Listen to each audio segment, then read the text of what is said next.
മലയാള cinema അതിൻ്റെ ശതാബ്ദിയുടെ നിറവിലെത്താൻ ഇനി 3 വർഷങ്ങളേ ഉള്ളൂ. 100 വർഷങ്ങളുടെ സമ്പന്നമായ ചലച്ചിത്ര പാരമ്പര്യമുള്ള നാടാണ് കേരളം. കലാമൂല്യങ്ങൾ കൊണ്ടും വാണിജ്യമൂല്യം കൊണ്ടും ഇന്ത്യൻ സിനിമയിൽ മുൻപന്തിയിൽ നിൽക്കുന്ന മലയാള സിനിമയുടെ ചരിത്രത്തിലെ നിർണായകമായ ഒരു ചുവടുവെപ്പാണ് കേരള ഫിലിം പോളിസി കോൺക്ലേവ്. സമഗ്രവും പുരോഗമനപരവുമായ ഒരു ചലച്ചിത്ര നയത്തിന് തുടക്കമിടാനാണ് ഇവിടെ നമ്മൾ ഈ കോൺക്ലേവ് സംഘടിപ്പിച്ചിട്ടുള്ളത്. മലയാള സിനിമയുടെ ഭാവി രൂപപ്പെടുത്തുന്ന ദീർഘവീക്ഷണ സ്വഭാവമുള്ള ഒരു നയരേഖയ്ക്കാണ് സർക്കാർ ഇവിടെ രൂപം നൽകാൻ പോകുന്നത്. അതിനായി നടത്തിവരുന്ന ശ്രമങ്ങളിൽ ഏറ്റവും പ്രധാനമാണ് ഈ കോൺക്ലേവ്. കേരളത്തെ ഇന്ത്യയിലെ ഏറ്റവും മികച്ച സിനിമാ സൗഹൃദ സംസ്ഥാനമാക്കുക എന്നതാണ് ഇതുവഴി കേരള സർക്കാർ ലക്ഷ്യമിടുന്നത്. സമഗ്രമായ ഒരു ചലച്ചിത്ര നയം രൂപീകരിക്കുന്നതിനുള്ള പ്രാരംഭ നടപടി എന്ന നിലയിൽ മലയാള സിനിമയുടെ നിർമ്മാണം, പ്രദർശനം, വിതരണം തുടങ്ങി വിവിധ മേഖലകളിലുള്ള പ്രഗത്ഭരുടെ അഭിപ്രായങ്ങളും നിർദ്ദേശങ്ങളും സ്വരൂപിക്കുകയുണ്ടായിരുന്നു. അതിനായി 2023 ജൂണിൽ പ്രമുഖ സംവിധായകനും KSFDC അന്നത്തെ ചെയർമാനുമായിരുന്ന ശ്രീ ഷാജിയൻ കരുൺ ചെയർമാനായ കമ്മിറ്റി രൂപീകരിച്ചു. ഈ കമ്മിറ്റി 2024 നവംബർ വരെയുള്ള ഒരു വർഷക്കാലയളവിൽ 75ഓളം സംഘടനകളുമായി 20 ഘട്ടങ്ങളിൽ ചർച്ച നടത്തുകയും 500-ൽ പരം വ്യക്തികളുമായി മുഖാമുഖം നടത്തുകയും ചെയ്തിരുന്നു. ചലച്ചിത്ര നയം രൂപീകരിക്കാൻ സാംസ്കാരിക വകുപ്പ് തീരുമാനിച്ച ഘട്ടം മുതൽ ഷാജിയൻ കരുൺ ഈ ദൗത്യത്തിന് ഉചിതമായ മാർഗനിർദ്ദേശം നൽകി മുൻപന്തിയിലുണ്ടായിരുന്നു. അസുഖം ശരീരത്തെ തളർത്തിയിട്ടും ഏറ്റെടുത്ത ദൗത്യത്തിൽ നിന്ന് ഒരു ചുവട് പോലും പിന്നോട്ട് മാറാതെ എല്ലാ യോഗങ്ങളിലും അദ്ദേഹം സജീവമായി പങ്കെടുത്തിരുന്നു. ഈ കഴിഞ്ഞ ഏപ്രിൽ 20 അദ്ദേഹത്തെ നമുക്ക് നഷ്ടമായി. മലയാള സിനിമയുടെ വികസനത്തിനായുള്ള സർക്കാർ സംരംഭങ്ങളിൽ ഒരു മാർഗദീപമായി മുന്നിലുണ്ടായിരുന്ന അദ്ദേഹത്തെ ഈ അവസരത്തിൽ ഞാൻ നന്ദിപൂർവ്വം സ്മരിക്കുന്നു, ആദരാഞ്ജലി അർപ്പിക്കുകയാണ്. ഇന്ത്യയിൽ ആദ്യമായിട്ടാണ് ഇത്ര വിപുലമായ തരത്തിൽ ഒരു ചലച്ചിത്ര നയം രൂപീകരിക്കുന്നതിനായി ഒരു സംസ്ഥാന സർക്കാർ ഇത്ര വിശാലമായ ഒരു ജനാധിപത്യ വേദി ഒരുക്കുന്നത്. ഈ 2 ദിവസങ്ങളിലായി ചലച്ചിത്ര മേഖലയോട് ബന്ധപ്പെട്ട 10 പ്രധാന വിഷയങ്ങളിലാണ് ഇവിടെ ചർച്ച നടക്കുന്നത്. 3 ഉപവിഷയങ്ങളുള്ള പാനൽ ചർച്ചകൾ ഇതിൻ്റെ ഭാഗമായി നടക്കും. സിനിമയിലെ ലിംഗസമത്വം, തൊഴിലിടത്തിലെ സ്ത്രീ സുരക്ഷ, തൊഴിൽ സംബന്ധമായ കരാറുകൾ, പെൻഷൻ, ആരോഗ്യ ഇൻഷുറൻസ് തുടങ്ങിയ വിഷയങ്ങൾ, ക്ഷേമ പ്രവർത്തനങ്ങൾ, തർക്ക പരിഹാര മാർഗങ്ങൾ, സിനിമയുടെ വ്യവസായ പദവി, ബൗദ്ധിക സ്വത്തവകാശം, ഭാവികാല സാങ്കേതിക സാധ്യതകൾ, നിർമ്മിതി ബുദ്ധിയുടെ കാലത്തെ സിനിമയുടെ വ്യാജ പതിപ്പുകൾക്കെതിരെ സ്വീകരിക്കുന്ന നടപടികൾ, സ്വതന്ത്ര സിനിമയുടെ ശാക്തീകരണം, ടിക്കറ്റിംഗ് നികുതി, ചിത്രീകരണത്തിന് അനുമതിക്കുള്ള ഏകജാലക സംവിധാനം, സർക്കാർ സബ്സിഡികൾ, അടിസ്ഥാന സൗകര്യ വികസനം, ചലച്ചിത്ര പൈതൃക സംരക്ഷണം, ഫിലിം ടൂറിസം, ചലച്ചിത്ര സാക്ഷരത ഉയർത്താനുള്ള നടപടികൾ തുടങ്ങി ഒട്ടേറെ വിഷയങ്ങൾ ഈ 2 ദിവസങ്ങളിലായി നാം ചർച്ച ചെയ്യപ്പെടാൻ പോവുകയാണ്. കേരള ഫിലിം പോളിസി പൂർത്തിയാകുന്നതോടെ രാജ്യത്തെ ഏറ്റവും ദൃഢവും സമഗ്രവുമായ ചലച്ചിത്ര നയമുള്ള സംസ്ഥാനമായി കേരളം മാറും എന്ന കാര്യത്തിൽ സംശയമില്ല. കേരളത്തെ ഏറ്റവും മികച്ച സിനിമാ സൗഹൃദ സംസ്ഥാനം മാറ്റിയെടുക്കുന്നതിന് നിങ്ങളുടെ എല്ലാവരുടെയും സജീവമായ പങ്കാളിത്തവും സഹകരണവും പിന്തുണ ഉണ്ടാകണമെന്ന് ഞാൻ ആത്മാർത്ഥമായി അഭ്യർത്ഥിക്കാൻ ആഗ്രഹിക്കുകയാണ്. മലയാള സിനിമയെ അഭിവൃദ്ധിയിലേക്ക് നയിക്കുന്നതിന് ഉതകുന്ന ക്രിയാത്മകമായ ചർച്ചകൾക്കും വിമർശനങ്ങൾക്കും വിലയേറിയ നിർദ്ദേശങ്ങൾക്കുമുള്ള സ്വതന്ത്രവും ജനാധിപത്യപരമായ ഒരു വേദിയായിരിക്കും ഈ കോൺക്ലേവ്. ഇങ്ങനെ ഒരു കോൺക്ലേവിലേക്ക് എത്തിച്ചേരാൻ ഉള്ള ഒരു കാരണം കൂടി പറഞ്ഞ് ഞാൻ അവസാനിപ്പിക്കുകയാണ്. വനിതാ സിനിമാ പ്രവർത്തകർ കേരളത്തിൻ്റെ പ്രിയപ്പെട്ട മുഖ്യമന്ത്രി ശ്രീ പിണറായി വിജയന് നൽകിയ ഒരു മെമ്മോറാണ്ടത്തിൻ്റെ അടിസ്ഥാനത്തിലാണ് സിനിമാ രംഗത്തെ പ്രശ്നങ്ങൾ സംബന്ധിച്ച് പഠിക്കണം എന്ന് നിർദ്ദേശിച്ചുകൊണ്ട് ഒരു കമ്മിറ്റിയെ അദ്ദേഹം കോൺസ്റ്റിറ്റ്യൂട്ട് ചെയ്തു. ആ കമ്മിറ്റിയുടെ റിപ്പോർട്ടിൽ പറഞ്ഞ നിർദ്ദേശങ്ങളും അതിനു മുമ്പ് അടൂർ ഗോപാലകൃഷ്ണൻ സാറിനെ പോലുള്ളവർ നൽകിയിട്ടുള്ള നിർദ്ദേശങ്ങളും കേരളത്തിലൊരു ചലച്ചിത്ര നയം രൂപപ്പെടുത്തണം എന്ന് ബഹുമാനപ്പെട്ട മുഖ്യമന്ത്രി അതിൻ്റെ അടിസ്ഥാനത്തിൽ പറഞ്ഞതിൻ്റെ ഭാഗമായിട്ടാണ് നമ്മളൊരു സിനിമാ പോളിസിയിലേക്ക് എത്തുന്നത്. ഞാനൊരു കാര്യം എല്ലാവരോടും പറയാം, ഇവിടെ ഒരു പേപ്പർ സബ്മിഷൻ മാത്രമേ ഉള്ളൂ. അഭിപ്രായങ്ങൾ വ്യത്യസ്ത തരങ്ങളിൽ ഉയർന്നു വരും എന്ന കാര്യത്തിൽ സംശയമില്ല. എല്ലാ അഭിപ്രായങ്ങളും അന്തിമമായി നമ്മൾ തീരുമാനമെടുക്കുന്നത് ഇവിടെയല്ല. പക്ഷേ ഒരു കാര്യം, സ്വീകരിക്കാൻ കഴിയുന്നതെല്ലാം സ്വീകരിക്കുകയും സ്വീകരിക്കാൻ കഴിയാത്തത് പരസ്പരം വീണ്ടും ആശയവിനിമയം നടത്തി നിഗമനത്തിലും തീരുമാനത്തിലെത്തുക എന്നാണ് കോൺക്ലേവ് കൊണ്ട് ഉദ്ദേശിക്കുന്നത്. എല്ലാവരുടെയും സഹകരണം ഉണ്ടാകണം എന്ന് അഭ്യർത്ഥിക്കുന്നു.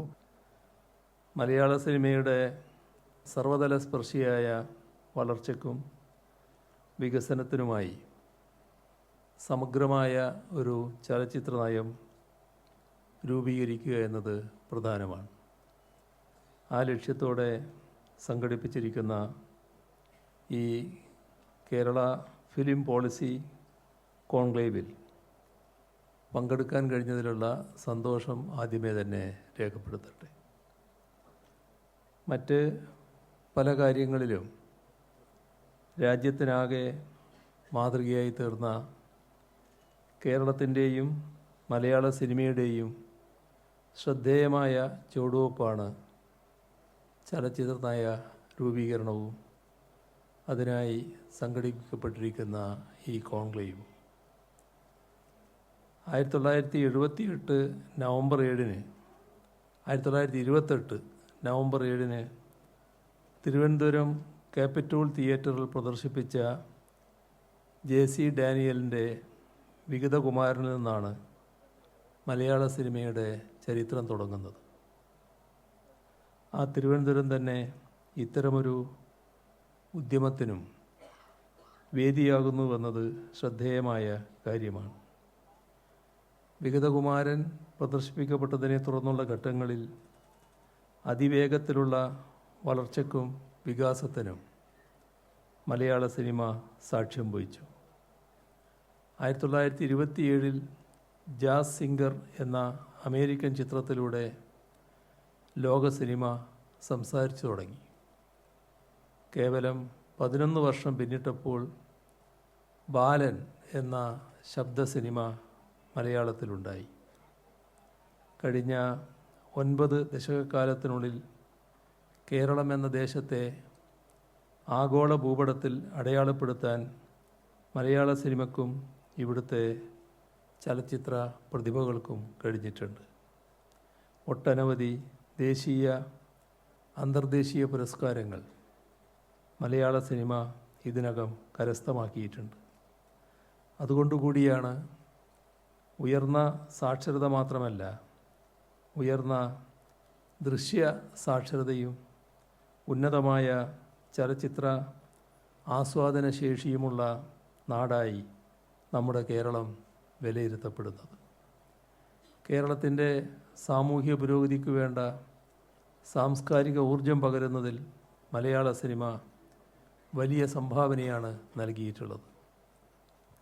ഇന്ത്യയിലെ പല ഭാഷകളിലെയും സിനിമകൾ അതിൻ്റെ ശൈശവദശയിൽ പുരാണ കഥകൾ പറഞ്ഞപ്പോൾ മലയാള സിനിമ ആദ്യ സിനിമയായ വിഗതകുമാരനിലും ആദ്യ ശബ്ദ സിനിമയായ ബാലനിലും സാമൂഹ്യ പ്രസക്തമായ പ്രമേയങ്ങളാണ് അവതരിപ്പിച്ചത്. പുരാണ കഥകൾ പറഞ്ഞ് കാണിയെ സ്വപ്നസ്വർഗങ്ങളിലേക്ക് നയിക്കാനുതകുന്ന മാധ്യമം ആയിരുന്നിട്ടും മലയാള സിനിമ തുടക്കം മുതൽ മണ്ണിൽ ഉറച്ചു നിന്നു.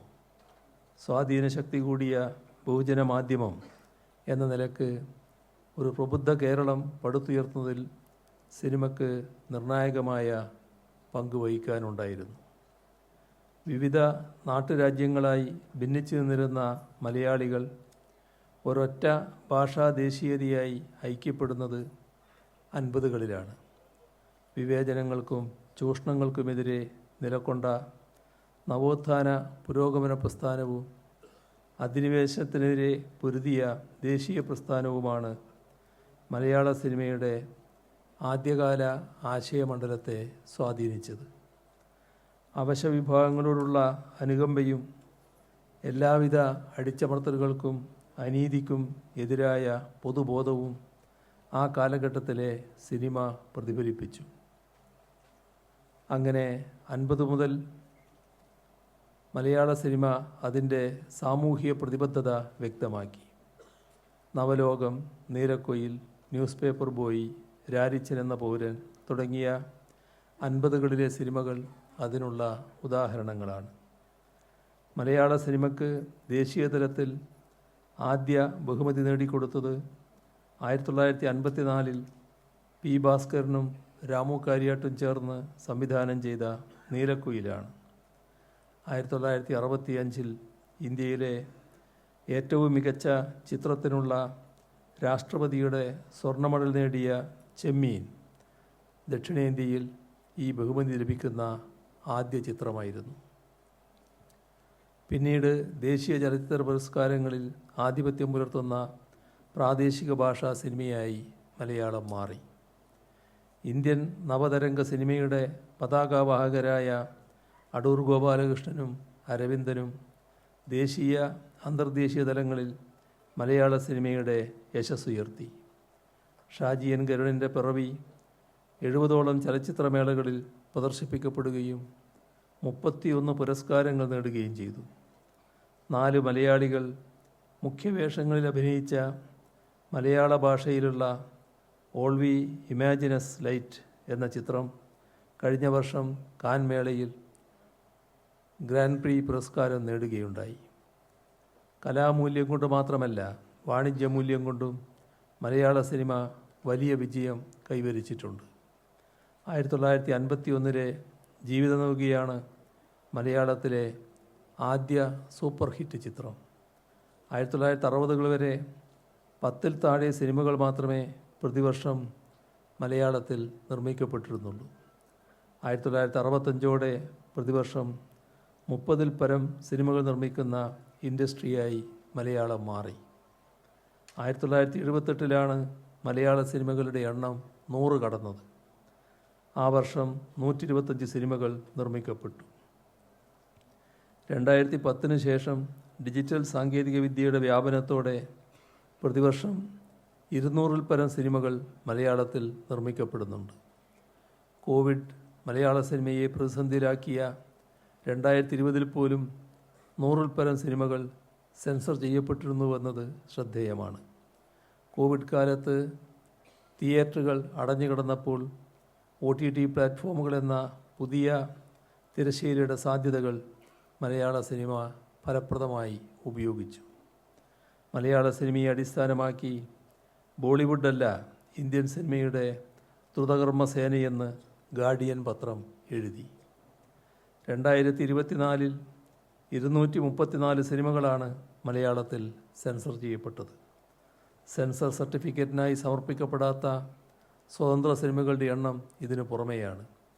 ഇന്ത്യൻ സിനിമയുടെ 2024 മൊത്തം ഗ്രോസ് കളക്ഷൻ്റെ 20% മലയാള സിനിമയുടെ സംഭാവനയാണ് എന്ന് ചലച്ചിത്ര വൃത്തങ്ങളെ ഉദ്ധരിച്ചുകൊണ്ടുള്ള മാധ്യമ റിപ്പോർട്ടുകളുണ്ടായിരുന്നു. അന്യസംസ്ഥാനങ്ങളിലും മലയാള സിനിമ വലിയ വിപണി വിജയം നേടിയ വർഷമായിരുന്നു 2024. 2025 വലിയ പ്രദർശന വിജയം കൊയ്ത മലയാള സിനിമകൾ ഉണ്ടായിട്ടുണ്ട്. ഇത്തരത്തിൽ നമ്മുടെ സാമൂഹിക സാമ്പത്തിക രംഗവുമായി ഇഴചേർന്ന് കിടക്കുന്ന മലയാള സിനിമാ ലോകത്തെ കാലത്തിനൊത്ത് നവീകരിക്കേണ്ടതും വിപുലീകരിക്കേണ്ടതും ഏറെ അനിവാര്യമാണ്. അതിനുതകുന്ന ഒരു ചുവടുവെപ്പാണ് ഈ കോൺക്ലേവ്. മലയാള സിനിമയുടെ ചരിത്രപരമായ മഹത്വത്തെക്കുറിച്ച് ഓർക്കുന്ന വേളയിൽ ഒരു കാര്യം കൂടി പറയേണ്ടതുണ്ട്. അത് ഈ മഹത്വത്തെ ഇടിച്ചു തകർക്കാൻ ചിലർ ഇപ്പോൾ നടത്തുന്ന ശ്രമങ്ങളെക്കുറിച്ചാണ്. ഇന്നലെയാണ് ദേശീയ ചലച്ചിത്ര പുരസ്കാരങ്ങൾ പ്രഖ്യാപിച്ചത്. കേരള സമൂഹത്തെ അപകീർത്തിപ്പെടുത്തുന്ന ഒരു ചലച്ചിത്രവും പുരസ്കാരങ്ങൾക്ക് അർഹമായവയിലുണ്ട്. ഏതെങ്കിലും തരത്തിൽ കലക്കുള്ള അംഗീകാരമായി അതിനെ കണക്കാക്കാനാവില്ല. മറിച്ച് വർഗീയ വിദ്വേഷം പടർത്തുന്നതിനുള്ള ഉപാധിയായി ചലച്ചിത്രങ്ങളെ ദുരുപയോഗിക്കുന്ന സാംസ്കാരിക ദുഷിപ്പിനുള്ള അംഗീകാരമായി മാത്രമേ അതിനെ കാണാൻ കഴിയൂ. കേരളത്തിൻ്റെ മതനിരപേക്ഷ പാരമ്പര്യത്തെ അപമാനിക്കുന്നതും കേരളത്തെ ലോകസമക്ഷം അപകീർത്തിപ്പെടുത്തി അവതരിപ്പിക്കുന്നതുമായ ഒരു ചലച്ചിത്രമാണ് അംഗീകരിക്കപ്പെട്ടത്. ഇത് തീർത്തും ദൗർഭാഗ്യകരമാണ്. ഇന്ത്യൻ സിനിമയുടെ മഹത്തായ സാംസ്കാരിക പൈതൃകം കൂടിയാണ് ഇതിലൂടെ അപമാനിക്കപ്പെടുന്നത്. കലയെ വിലയിരുത്തുന്നതിന് കലക്കപ്പുറമുള്ള മാനദണ്ഡങ്ങൾ ഉപയോഗിക്കപ്പെടുന്നത് എന്തുകൊണ്ടാണെന്ന് നാം ചിന്തിക്കേണ്ടതാണ്. നമ്മുടെ രാജ്യത്തിൻ്റെ മതനിരപേക്ഷതയെ തകർത്ത് അതിനെ വർഗീയത കൊണ്ട് പകരം വെക്കുന്നതിന് വേണ്ടി കലയെ ഉപയോഗിക്കണമെന്നുള്ള സന്ദേശമാണ് ഇതിന് പിന്നിലുള്ളത്. കേരളത്തിലെ സാംസ്കാരിക സമൂഹം, വിശേഷിച്ച് ചലച്ചിത്ര സമൂഹം ദുരുപദിഷ്ടമായ ഈ നീക്കത്തിനെതിരെ ഒറ്റക്കെട്ടായി നിൽക്കണം. കേരളത്തെ ഇത്തരത്തിൽ വികലമായി ചിത്രീകരിക്കുന്നതിനെതിരെ കേരളത്തിൻ്റെ ചലച്ചിത്ര പൊതുബോധം ഒന്നാകെ ഉണരേണ്ടതുണ്ട്. നമ്മുടെ സംസ്കാരത്തെയും പൈതൃകത്തെയും ചരിത്രത്തെയും വിധ്വംസകമായി അവതരിപ്പിക്കുന്നതിന് അറുതി വരുത്തേണ്ടതുണ്ട്. മലയാള സിനിമ മഹത്വമാർജിച്ചത് അത് മണ്ണിനോടും മനസ്സിനോടും മാനവികതയോടും മതനിരപേക്ഷ ജീവിതക്രമത്തോടും ചേർന്നു നിന്നതുകൊണ്ടാണ്. ആടിത്തറക്കുന്നവർക്കാണ് ആക്രമണം ഉണ്ടാകുന്നത്. ദേശീയ അവാർഡിന് അർഹമായ ഈ ചിത്രം വ്യാജ നിർമ്മിതികൾ കൊണ്ട് കേരളത്തെ മോശമായി ചിത്രീകരിക്കുകയാണ് ചെയ്യുന്നത്. ലോകമാകെ അറിയപ്പെടുന്ന കേരളത്തിൻ്റെ മതനിരപേക്ഷ പാരമ്പര്യം ഓരോ ഘട്ടത്തിലും കൂടുതൽ കൂടുതൽ തെളിഞ്ഞു വരുന്ന കാഴ്ചയാണ് നാം ഇപ്പോൾ കാണുന്നത്. അങ്ങനൊരു ഘട്ടത്തിലാണ് അതിനെ വക്രീകരിച്ച് അവതരിപ്പിക്കുകയും പരസ്പര സ്പർദ്ധ വളർത്തുന്നതിനായി ഉപയോഗിക്കുകയും ചെയ്യുന്നത്. ഇത്തരം പ്രവണതകൾ തീർച്ചയായും ചലച്ചിത്ര ഇടങ്ങളിൽ ചർച്ച ചെയ്യപ്പെടണം. കേരളത്തിൽ നിന്നുള്ള ശ്രേഷ്ഠരായ ചില കലാകാരന്മാരും കലാകാരികളും ദേശീയ അവാർഡുകളിലൂടെ അംഗീകരിക്കപ്പെട്ടു എന്നത് സന്തോഷം നൽകുന്ന കാര്യമാണ്. അവരെ അഭിനന്ദിക്കാനും ഈ അവസരം വിനിയോഗിക്കട്ടെ. അതോടൊപ്പം കേരള ചലച്ചിത്ര രംഗത്തിന് അർഹമായ തോതിലുള്ള അംഗീകാരം ലഭിച്ചില്ല എന്നതും പരിശോധിക്കപ്പെടേണ്ടതാണ്. എന്തുകൊണ്ട് ഇങ്ങനെ സംഭവിച്ചു എന്നതും ഈ കോൺക്ലേവിൽ ചർച്ച ചെയ്യപ്പെടുമെന്നാണ് പ്രതീക്ഷിക്കുന്നത്. ചലച്ചിത്ര രംഗത്ത് ധാരാളം സംഘടനകൾ ഇപ്പോഴുണ്ട്. സ്വാഭാവികമായും നേതൃതല മത്സരങ്ങളും ഉണ്ടാവും. ഈ ഇൻഡസ്ട്രി നിലനിന്നാലേ തങ്ങളുള്ളൂ എന്ന ബോധത്തോടെ ഈഗോ മാറ്റിവെച്ച് പ്രശ്നങ്ങളുടെ പരിഹാരത്തിനായി എല്ലാവരും പ്രവർത്തിക്കേണ്ടതുണ്ട് എന്നുകൂടിയാണ് ഈ ഘട്ടത്തിൽ ഓർമ്മിപ്പിക്കാനുള്ളത്. മലയാള ചലച്ചിത്ര മേഖലയുടെ വികസനത്തിനായി സർക്കാർ തലത്തിൽ വിവിധ ഇടപെടലുകൾ നമ്മുടെ കേരളത്തിലുണ്ടായിട്ടുണ്ട്. ആദ്യ ഇടപെടലുണ്ടാവുന്നത് 1967 EMS സർക്കാരിൻ്റെ കാലത്താണ്. ചലച്ചിത്ര വ്യവസായത്തിൻ്റെ വളർച്ചയെ പ്രോത്സാഹിപ്പിക്കാൻ പരമാവധി നടപടി സ്വീകരിക്കുമെന്ന് അന്നത്തെ വ്യവസായ നയത്തിൽ പറഞ്ഞിരുന്നു. തുടർന്ന് 1968 സിനിമയെ ചെറുകിട വ്യവസായങ്ങളുടെ പട്ടികയിൽ ഉൾപ്പെടുത്തി ആനുകൂല്യങ്ങൾ അനുവദിച്ചു. 1975 ജൂലൈ 23 കേരള സംസ്ഥാന ചലച്ചിത്ര വികസന കോർപ്പറേഷൻ സ്ഥാപിതമായത്. 1980 ജൂൺ 29 അന്നത്തെ മുഖ്യമന്ത്രിയായിരുന്ന EK Nayanar Chitranjali studio complex ഉദ്ഘാടനം ചെയ്തു. മദ്രാസിലുള്ള മലയാള സിനിമയെ കേരളത്തിലേക്ക് പറിച്ചു നടുകയായിരുന്നു പ്രധാന ലക്ഷ്യം. അതിനായി പ്രത്യേക സബ്സിഡി സർക്കാർ അനുവദിക്കുകയും ചെയ്തു. സർക്കാർ തലത്തിൽ ആദ്യമായി തിയേറ്റർ തുടങ്ങുന്നത് 1985 തിരുവനന്തപുരത്ത് കലാഭവൻ സ്ഥാപിതമായതിനു ശേഷം 1988, 90 വർഷങ്ങളിലായി തിരുവനന്തപുരത്തും കോഴിക്കോടും കൈരളി, ശ്രീ തിയേറ്റർ സമുച്ചയങ്ങൾ തുടങ്ങി. ഇതിൻ്റെ എല്ലാം തുടർച്ചയാണ് കഴിഞ്ഞ LDF സർക്കാരും ഈ സർക്കാരും ഏറ്റെടുക്കുന്നത്. 2019-20 സാമ്പത്തിക വർഷത്തിൽ കേരള സംസ്ഥാന ചലച്ചിത്ര വികസന കോർപ്പറേഷൻ വനിതകൾക്ക് സിനിമാ നിർമ്മാണത്തിന് ധനസഹായം നൽകുന്ന പദ്ധതി ആരംഭിച്ചു. ഇന്ത്യയിൽ ആദ്യമായാണ് ഒരു സംസ്ഥാനം ഇങ്ങനെ ഒരു സ്ത്രീ ശാക്തീകരണ പദ്ധതി ചലച്ചിത്ര മേഖലയിൽ ആരംഭിക്കുന്നത്. ഈ പദ്ധതി പ്രകാരം 1.5 കോടി രൂപ വീതം 2 വനിതകൾക്ക് ധനസഹായം അനുവദിച്ചു വരുന്നു. ഈ പദ്ധതിയുടെ ഭാഗമായി നിർമ്മിക്കപ്പെട്ട നിഷിദ്ധോ, B32 മുതൽ 44 വരെ എന്നീ സിനിമകൾ കേരള സംസ്ഥാന ചലച്ചിത്ര പുരസ്കാരങ്ങൾ നേടിയിട്ടുണ്ട്. ഏറ്റവും ഒടുവിൽ ചിത്രീകരണം പൂർത്തിയായ മുംത എന്ന ചിത്രത്തിൻ്റെ സാങ്കേതിക വിഭാഗം മുഴുവൻ കൈകാര്യം ചെയ്യുന്നത് വനിതകളാണ്. ഇന്ത്യയുടെ ചരിത്രത്തിൽ തന്നെ ആദ്യമായാണ് സ്ത്രീകളുടെ മാത്രം മേൽനോട്ടത്തിൽ പൂർത്തിയാവുന്ന ഒരു സിനിമ സർക്കാർ തലത്തിൽ നിർമ്മിക്കുന്നത്. കഴിഞ്ഞ മാസം നടന്ന 27ാമത് ഷാങ്ഹായ് ഇൻ്റർനാഷണൽ ഫിലിം ഫെസ്റ്റിവലിലേക്ക് തിരഞ്ഞെടുക്കപ്പെടുകയും മികച്ച നടിക്കുള്ള പുരസ്കാരം നേടുകയും ചെയ്ത വിക്ടോറിയ എന്ന ചിത്രം സർക്കാർ പദ്ധതിയുടെ ഭാഗമായി നിർമ്മിക്കപ്പെട്ടതാണ്. 2021 മുതൽ SC/ST വിഭാഗങ്ങളിൽപ്പെട്ടവർക്കും ചലച്ചിത്ര നിർമ്മാണത്തിനുള്ള സാമ്പത്തിക സഹായം നൽകി വരുന്നു. ഇന്ത്യയിൽ ആദ്യമായി സർക്കാർ തലത്തിൽ നല്ല സിനിമയെ പ്രോത്സാഹിപ്പിക്കുന്നതിനായി ഒരു ചലച്ചിത്ര അക്കാദമി രൂപീകരിക്കുന്നതും നമ്മുടെ കേരളത്തിലാണ്. 1998 ആഗസ്റ്റ് 17 അന്നത്തെ മുഖ്യമന്ത്രിയായിരുന്ന EK നായനാരാണ് ചലച്ചിത്ര അക്കാദമിയുടെ ഉദ്ഘാടനം നിർവഹിച്ചത്. TK രാമകൃഷ്ണനായിരുന്നു അന്നത്തെ സാംസ്കാരിക മന്ത്രി.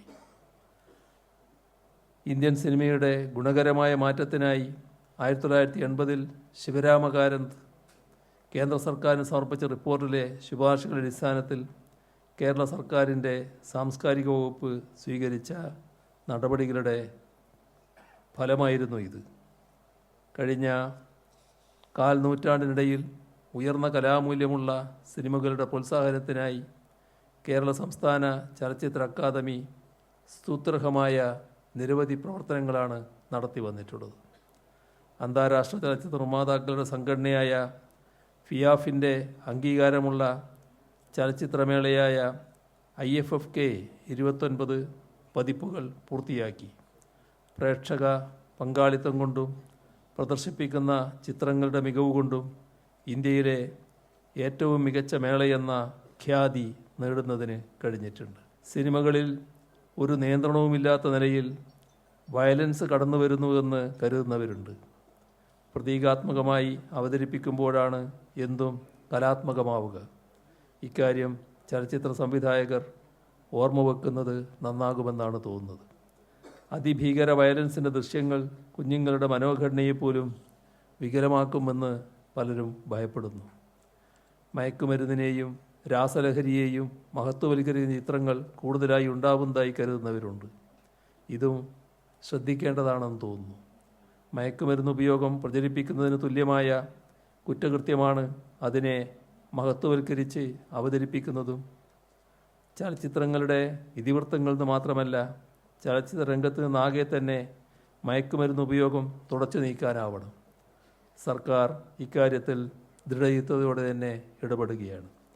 ചലച്ചിത്ര കലാരംഗത്തുള്ളവർ മാതൃക സൃഷ്ടിക്കും വിധം ഈ രംഗത്ത് പൂർണ്ണമായും സഹകരിക്കണമെന്നാണ് അഭ്യർത്ഥിക്കാനുള്ളത്. പ്രമുഖ ചലച്ചിത്ര പ്രവർത്തകരും സർക്കാർ പ്രതിനിധികളും വിഷയവിദഗ്ധരും പങ്കെടുക്കുന്ന ഈ ദ്വിദിന കോൺക്ലേവ് നൂതനമായ ആശയങ്ങളും അഭിപ്രായങ്ങളും നിർദ്ദേശങ്ങളും അവതരിപ്പിക്കാനുള്ള ഒരു തുറന്ന സംവാദവേദി കൂടിയായിരിക്കും എന്ന പ്രതീക്ഷ പങ്കുവെച്ചുകൊണ്ട് നിറഞ്ഞ സന്തോഷത്തോടെ ഈ കോൺക്ലേവിൻ്റെ ഔപചാരികമായ ഉദ്ഘാടനം എല്ലാവരുടെയും അനുമതിയോടെ നിർവഹിച്ചതായി അറിയിച്ചുകൊണ്ട് അവസാനിപ്പിക്കുന്നു. നിങ്ങൾക്കെൻ്റെ സ്നേഹാഭിവാദനങ്ങൾ.